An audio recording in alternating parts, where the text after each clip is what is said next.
सब मेरी वजह से हुआ था।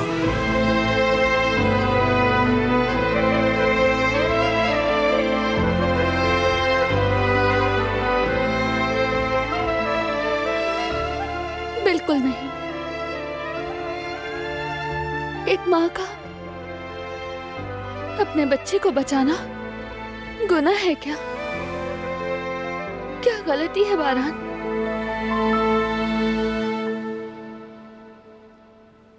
तुम्हारी अम्मी ने ठीक किया।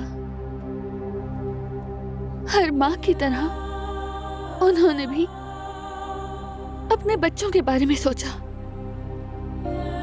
अगर तुम्हें कुछ हो जाता तो वो उम्र भर तड़पती रहती।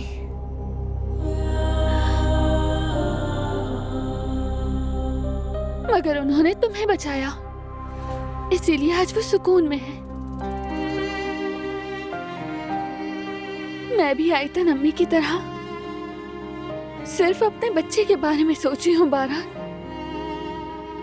प्लीज बारान, ये जरूरी है। हमें जो करना पड़ेगा हम करेंगे। अगर मुझे कुछ हो जाता तो अम्मी टूट जाती, मैं ये जानता हूं। तुम ठीक कह रही हो।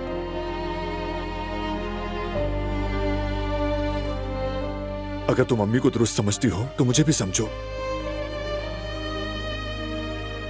मैं भी अब एक बाप हूं, एक बाप हूं।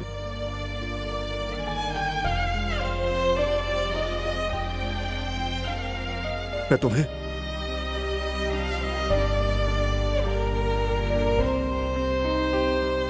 और अपने बेटे को नहीं खो सकता। टूट जाऊंगा, मैं जी नहीं पाऊंगा। हम कभी एक दूसरे को नहीं खोएंगे, मैं ये वादा करती हूँ। दिलान, तुम ऐसा वादा कैसे कर सकती हो जबकि हमारे सामने वो जवाहिर नामी पागल मौजूद है? लेकिन बारान, हम उससे एक कदम आगे हैं। हम हर बात सोच सकते हैं, हर चीज। हम एक मजबूत प्लान बनाएंगे। बस एक बार तुम हाँ कर दो मेरी जान, मान जाओ।